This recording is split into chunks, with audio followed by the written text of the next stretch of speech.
The topic is the Civil Rights Act of 1964, and we're talking to Professor Baldwin from Vanderbilt University dealing with this very, very important act. And of course, Dr. Baldwin, before we had our first commercial break, we promised that we'd give you an opportunity to further expand upon the Act of 1964. And I think one of the most important developments in reference to that has to do with the so-called political climate. That's and right. if you could sort of put that in some kind of perspective for us. Yeah, I think we have to first understand that there was a direct connection between civil rights protests of the 60s and the effort to pass a civil rights bill.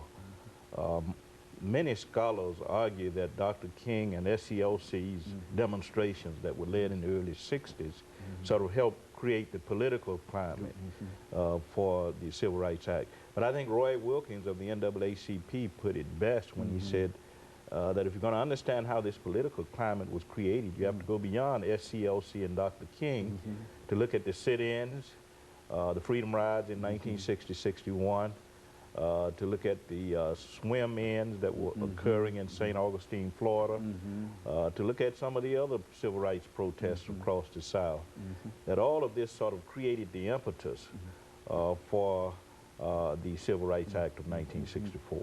You know, when you talk about the freedom rides, Dr. Baldwin, many young people might not understand exactly what these rides were all about. But I think more important, they might not understand the sort of courage that it took to become involved in what is known as the Freedom Ride. Talk about it from that perspective. Well, the Freedom Rides occurred in the period 1960 up to 1961. It involved students boarding buses in Washington, D.C., black and white, black students sitting at the front, white students sitting at the back of the bus, rather. And they would ride from Washington, D.C. to various points in the South to protest bus segregation and segregation in interstate travel. So you're quite right in saying that it took a lot of courage for students to move into parts of the South on buses, black students sitting at the front, white students at the back of the bus, protesting segregation. Many students were brutalized, beaten. But I think we have to see the sit-ins, of course, as having contributed immensely to the kind of political climate that made possible the Civil Rights Act of 1964. You know, I think somebody once remarked that in reality, all of the sit-ins were done, and as a matter of fact, I think you might have made this comment, that in a real sense it was the students who sort of guided that civil rights movement in a real sense through the sit-ins and et cetera. And the Freedom Rides. And Freedom Rides. Speak to it. Very much so. I think that's one of the problems in scholarship on the historiography of the civil rights movement is that the roles of students have been pretty much ignored by scholars. David Halberstam has dealt with it in a book called The Children, and of course John Lewis wrote a book called Walking with the Wind, and they take into account the roles of students. But that part has been ignored. Largely, the focus has been on Dr. King, Martin Luther King Jr., and the Southern Christian Leadership Conference, and the role of clergy and the churches in the movement. And undoubtedly, churches, clergymen, leaders like King did a lot in terms of helping create that climate, but I think we need to take into account also the courage and the contributions and the commitment of students. And these students were really on the front line. They were in reality were the troops of, in a real sense, the civil rights movement. And unsung heroes in many ways, Well, you know, Dr. Baldwin, when you look at the Civil Rights Act of 1964, what could you say in reference to pulling all of this together? That is, all of the activity that has gone on dealing with civil rights and et cetera, and yet still, even today, we find that there are still some questions in reference to non-discrimination and those things. Exactly. I think it speaks to the fact that the hopes and dreams and expectations that people had revolving around the Civil Rights Act of 1964 have not materialized.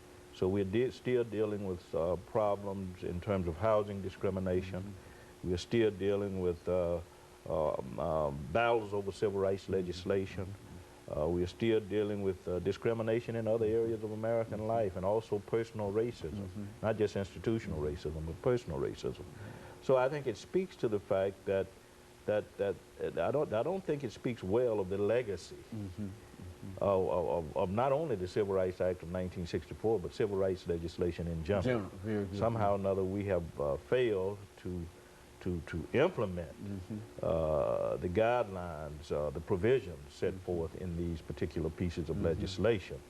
One other point I might add, I spoke earlier of the direct connection between the civil rights movement and the introduction of the Civil Rights Act.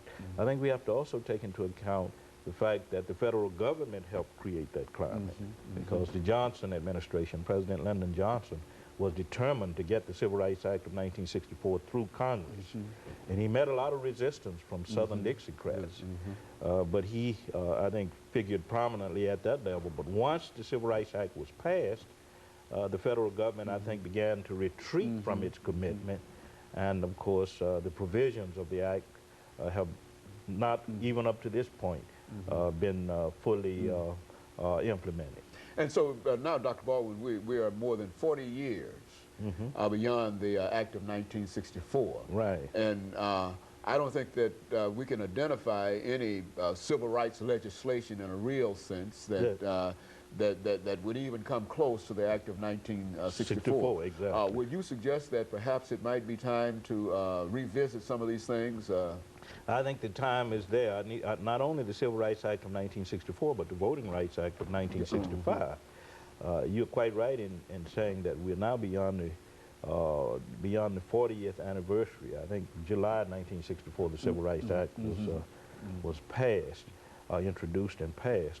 But you're quite right. I think we need to revisit these pieces of legislation and to see where we went wrong, see what hasn't been done right up to this point, and perhaps expand on these pieces of civil rights legislation, or perhaps to create new pieces of legislation to address the economic realities that we face in American society today. I think the problem of civil rights, we have civil rights, basic constitutional rights, but the problem is the lack of economic justice, which was the last part of Dr. King's crusade. He was involved in that when he was killed.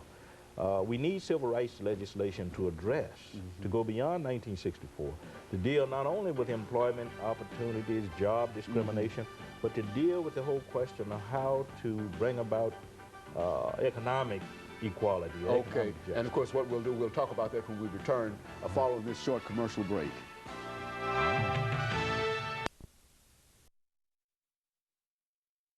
The topic is the civil